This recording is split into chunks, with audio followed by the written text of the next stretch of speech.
Previously on Keeping Up with the Kenyan Politics. Let things be done in a proper manner so that we do not send out the wrong signals, so that we do not send out the wrong perception that there is corruption going on in National Assembly, in the Senate, and in the judiciary. It seems Kenya still has its deputy president legally as Rigathi Gachagua. This is after a question that's got everyone talking gets answers from various legal quarters. Is KITHURE Kindiki, Kenya's deputy president, in office illegally? A recent Court of Appeal ruling has turned the political scene upside down, and we are here to break it all down for you, clearly, factually, and straight to the point. It's a matter that is where a question of principle arises, and of all the three organs of government, only one organ stands out for standing on principle: the judicial arm of government. It's a saga that has gripped Kenya since October 2024. The impeachment of Deputy President Rigathi Gachagua, the swift rise of KITHURE Kindiki, and a judicial twist that has left many wondering about the legitimacy of Kenya's leadership. This isn't just a legal battle.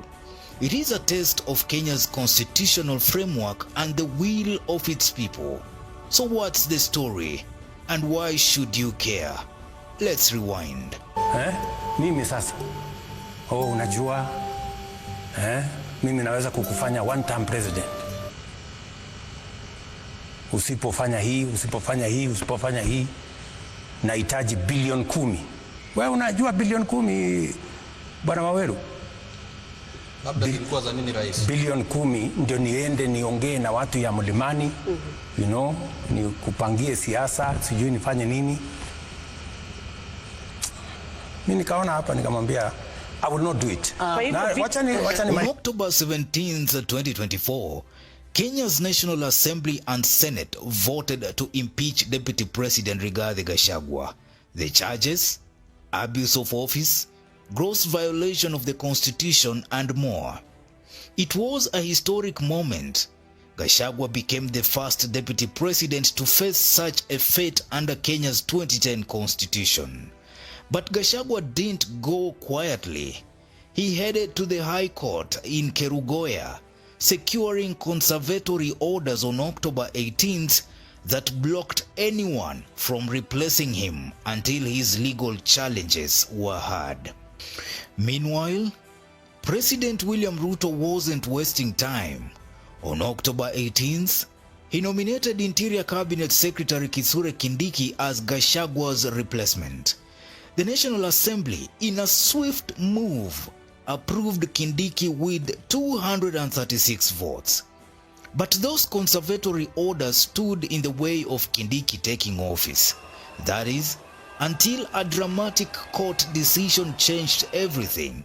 Let's talk about the three-judge bench that sparked this controversy. So that we don't send out the wrong perception that there is corruption going on in National Assembly, in the Senate, and in the judiciary. Fundamental as this, in a matter we all agree that to handle Gachagua's petitions, Deputy Chief Justice Philomena Mwilu empaneled a three-judge bench on October 18, 2024, consisting of Justices Eric Ogolla, Anthony Murima, and Freda Mugambi. On October 31st, this bench made a pivotal ruling.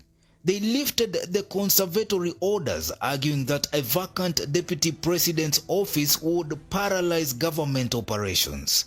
With the legal barrier gone, KITHURE Kindiki was sworn in as deputy president on November 1st, 2024. But here's where things get messy.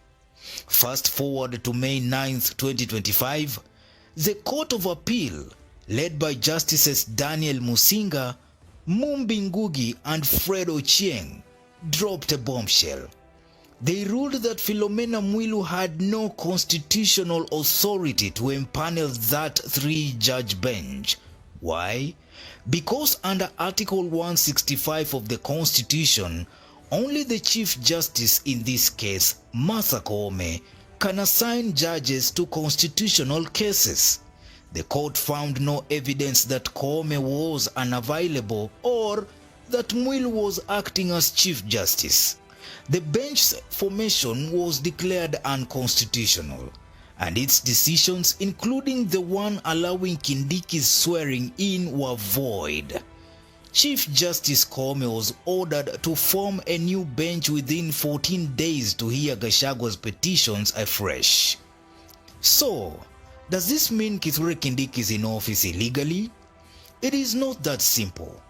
Gachagua's legal team, including advocates Paul Mwite and Ndegwa Njiru, argues that since the three-judge bench lacked jurisdiction, its decision to lift the conservatory orders is null.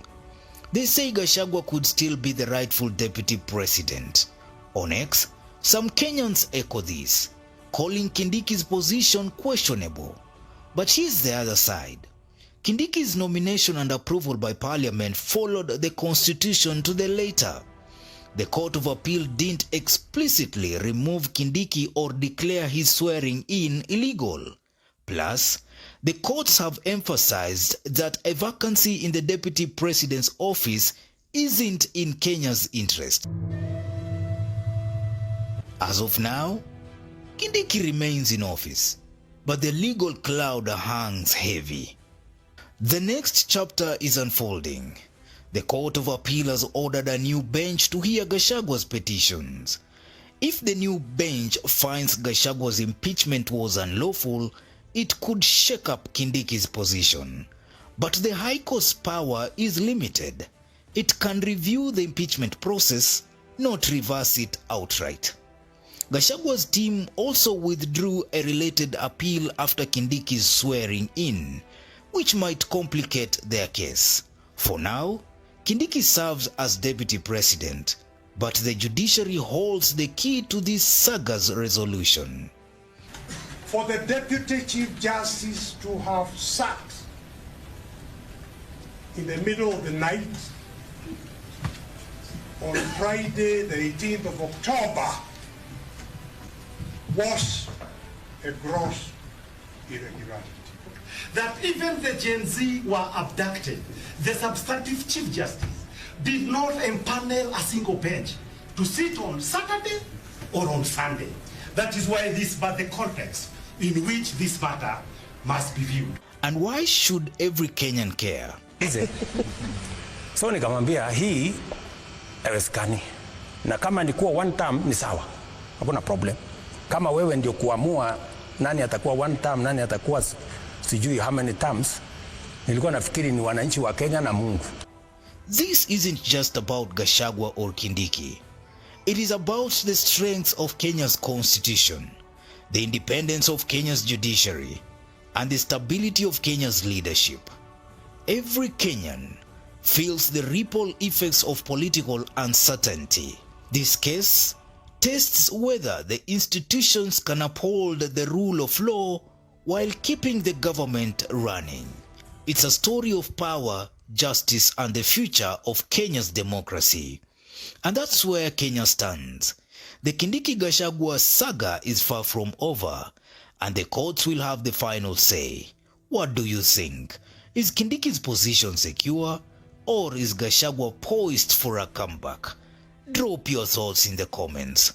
Newsroom, Maisha TV, Bushabi Jr.